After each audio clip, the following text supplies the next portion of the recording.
appeal दाबी होलांबाय थागोन दा बेखायनो जोंनि जि लुबैनाय आरो हास्थायनाया जाहैबाय 46 जि एमसिएलए दङ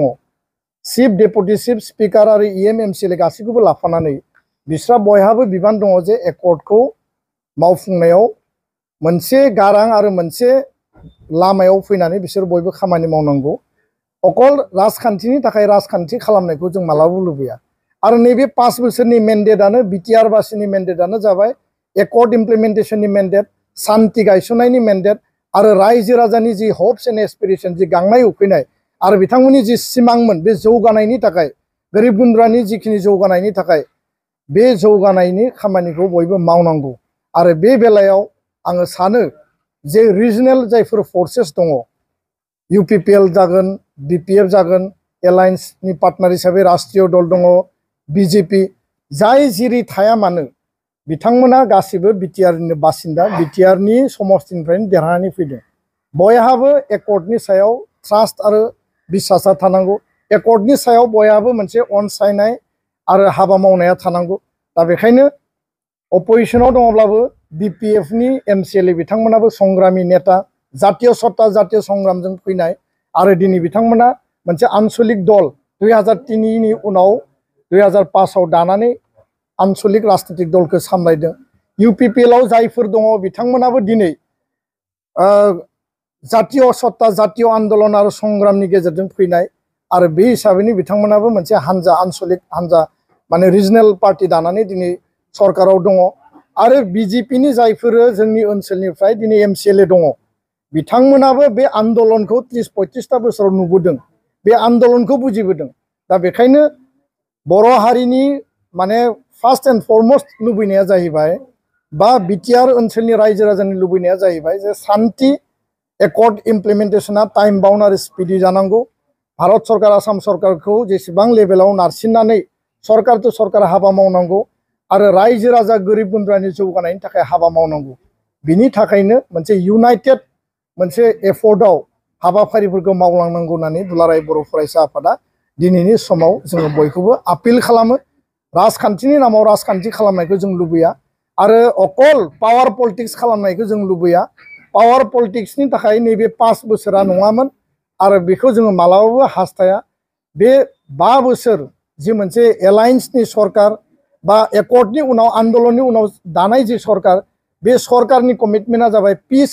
गायसननाय एस्टाब्लिशमेन्ट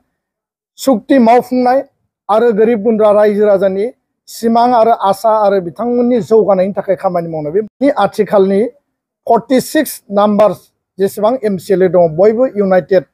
हाबा मावलांनांगौ आरो बे बेलायाव रिजनेल फर्सेस रिजनेल आन्चलिक दलफोरा संग्रामि मोनसे सत्ताजों फैनाय हिसाबै बिथांमोना बेयाव बांसिन बिबान आरो रेसपन्सिबिलिटि दङ आरो बेखायनो जोङो बेखौ हास्थायो आरो लुबैयो गोजोन्थों ना बेयो मोनसे पलिटिकेल कुइसन आरो राजनीतिक जोङो बाथ्राखौ बुंनो हास्थायाखै बा लुबैयाखै खोथाया जाहैबाय जे जोंनि जायगा जोंनि ओनसोल आरो जोंनि जातीय आन्दोलन जातीय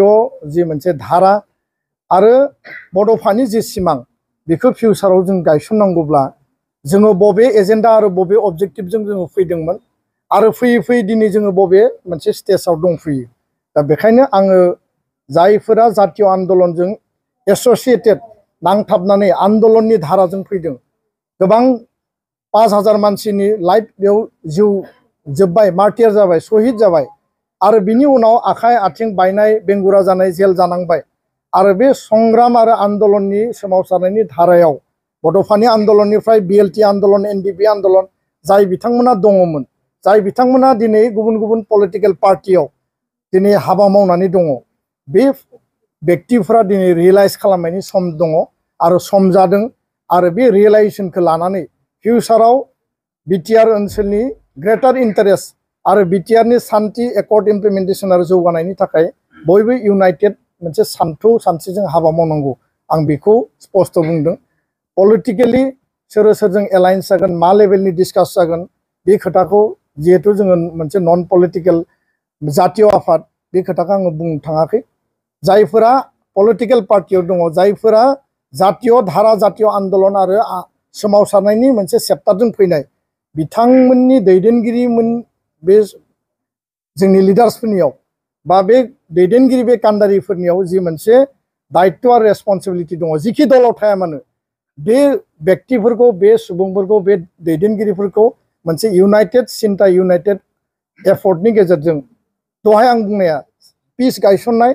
एकर्ड इमप्लिमेन्टेसन आरो जौगानाय बे मोनथाम एजेन्डाखौ लानानै आवगायनांगौ आरो रेसपन्सिबल व्यक्तिफोरा बेखिनि खोथाखौ निस्सय बुजिगोन आरो बै दैदेनगिरिफ्रा बे खोथाखौ लानानै निस्सय सानगोन बेखौसो आङो आपिल होदों गोजोन्थों बिनि सायाव आङो जेबो दा कमेन्ट होनो नागिराखै खारन बे पिउरलि मोनसे पलिटिकेल मेटार आरो पलिटिकेल मोनसे टपिक जोङो जाबाय जातीय स्वार्थ बिटिआर ओनसोलनि रायजो राजानि इन्टारेस्टनि बाथ्रा आरो आसाम आरो भारताव थानाय बर' रायजो राजानि माने भबिष्यतखौ निर्धारन खालामनानै जेब्लाबो हाबा मावबोदों आरो बे एजेन्डाखौ जोङो तयार खालामगोन दा बेखायनो पलिटिकेलि सोर मा सानदों मा लेभेलाव सिन्ता खालामदों आं दहाय जिखिनि बाथ्राफोरखौ स्पष्टयै बुंबाय बेयावनो गोथौ मोनसे रहस्य हाबनानै दङ आरो बै रेसपन्सिबल दैदेनगिरिफ्रा बयबो जुदि सानलायलायोब्ला बर' हारिनि फिउचारखौ जोङो मजबुत खालामसिननो हागोन आरो जों लुबैयो जे पलिटिकेल इनस्टेबिलिटिया जाहाथे बिटिआरआव मालाबाबो जाया बिटिआरआव पलिटिकेल स्टेबिलिटिखौ नांगौ स्टेबिलिटि थायोब्लासो फिउचार